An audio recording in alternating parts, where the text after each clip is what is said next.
In 1996, investigative journalist Gary Webb published a series that claimed CIA had ties with cocaine trafficking in America's inner cities. The story was explosive, linking U.S. intelligence operations to drug dealers and the crack epidemic that devastated black communities. But instead of being celebrated, Webb was attacked and ultimately abandoned by the very media institutions that once praised his work.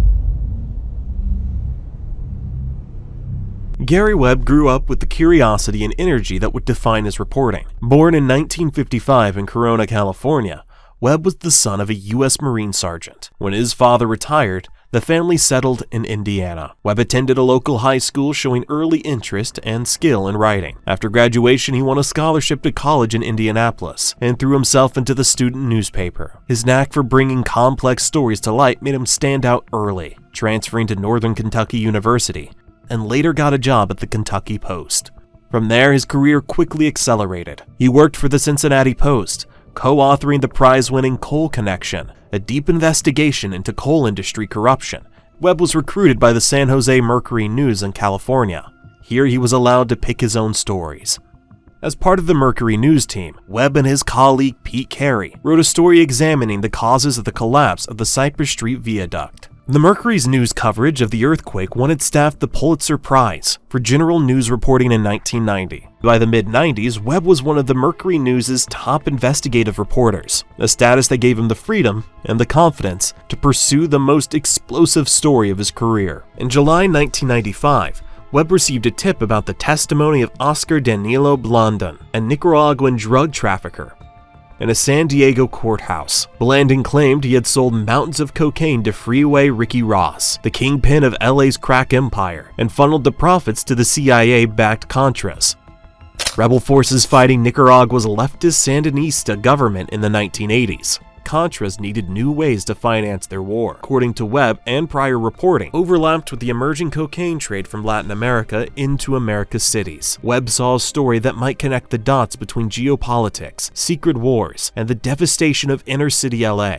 But he didn't rush to publish. Instead, he spent over a year reading court documents, interviewing everyone from street dealers to federal agents and former Contra officials. What emerged was the outline of a pipeline. Blandon and his partner Norwin Menezes smuggled cocaine into the U.S. throughout the 80s. Massive quantities of this cocaine ended up with Freeway Rick Ross, who in turn supplied LA street gangs. The profits, Webb argued, were at least in part funneled to fund the U.S.-backed guerrilla war in Nicaragua, a war that the Reagan administration considered essential to fighting communism in America's backyard. Investigative journalists like Robert Perry and Brian Barger of the Associated Press had written earlier about potential Contra involvement in cocaine trafficking. In 1989, a Senate subcommittee led by John Kerry unearthed evidence that the U.S. government turned a blind eye to its allies' participation in the drug trade, but these stories had received limited attention at the time.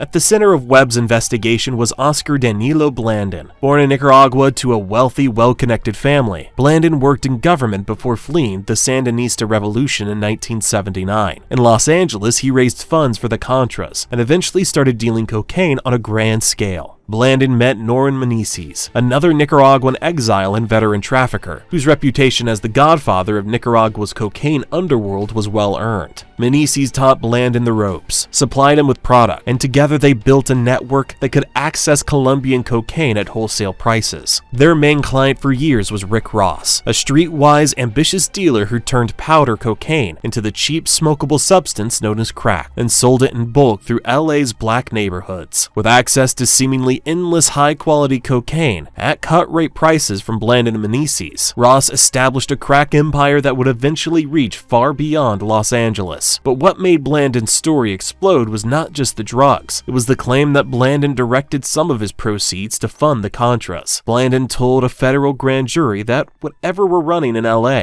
the profit was going for the Contra revolution. Government records and even the LA County Sheriff echoed these allegations in search warrant affidavits and court filings. Blandon's fortunes changed only after he became a key informant for the DEA following his 1992 arrest. And a striking example of government pragmatism, he received a generous plea bargain while helping federal agents arrest Ross, his old client. To build dark alliance he wove together federal and state court records, thousands of pages including testimony, plea deals, wiretap transcripts, and search warrant affidavits, DEA, FBI, and CIA cables, many of them obtained through Freedom of Information Act requests or court filings.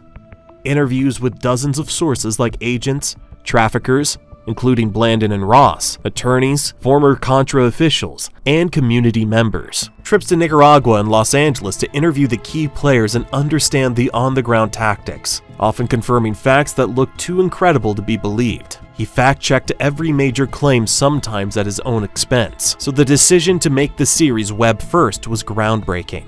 For the first time, a major newspaper's investigations were not only printed but published online with searchable documents, links to audio of wiretaps, photographs, and full supporting reports. At its height, the Dark Alliance site received as many as 1.3 million hits a day, unprecedented for 1996.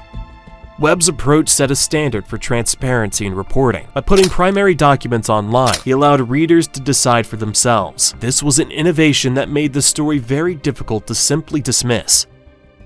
For a brief period in late summer 1996, Dark Alliance was the most discussed story in America. The internet and talk radio carried Webb's investigation to millions, who rarely saw their community's problems explored so seriously in the national press. But the response among traditional media was slow, then brutal. At first, the major papers like the New York Times, the Washington Post, and especially the Los Angeles Times ignored the story. Once they realized its reach, especially after black radio and grassroots groups began agitating for answers, these institutions went on the attack. They attacked the series, at times on the basis of claims that Webb did not actually make.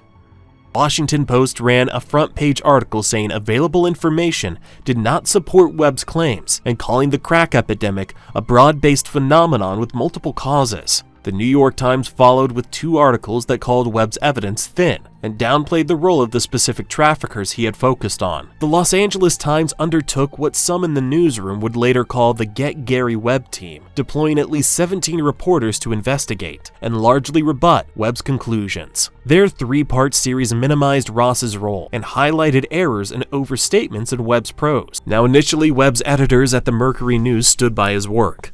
But as the national backlash grew, so did internal doubts. Executive editor Jerome Cepos, at first supportive, asked for internal reviews, and eventually ran an unprecedented self-critical front-page column disavowing key aspects of the series, criticizing its language, graphics, and apologizing for what he called oversimplification and factual overreach. Webb famously disagreed with Cepos' conclusions, refusing to walk back what he felt had been proven. Eventually, he was transferred to Cupertino, a symbolic banishment from the heart of the newsroom, and then resigned in December 1997, after it became clear he had been given only mundane local assignments with no real opportunity to do investigative work. Webb continued to defend his series. In public, he clarified that his reporting stopped at the door of the CIA, and that he never claimed to have found proof of an explicit conspiracy targeting black communities. Still, the broader interpretation was out of his control. In every interview, he was forced to fight not just for his reporting, but for his reputation as a credible journalist.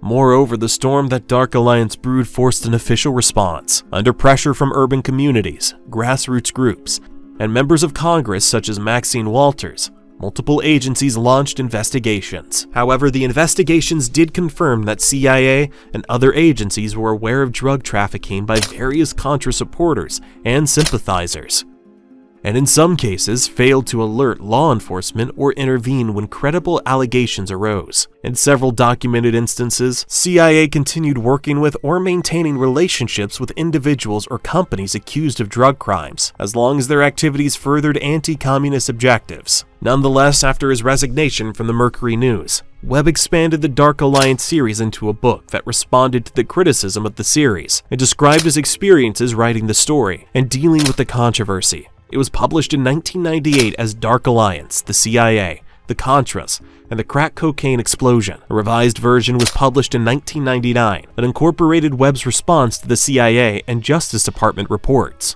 The House Intelligence Committee, in turn, considered the book's claims as well as the series' claims. Also, in interviews after leaving the Mercury News, Webb described the 1997 controversy as media manipulation. The government side of the story is coming through the Los Angeles Times, the New York Times, the the Washington Post. He stated, "They use the giant corporate press rather than saying anything directly. If you work through friendly reporters on major newspapers, it comes off as the New York Times saying it and not a mouthpiece of the CIA."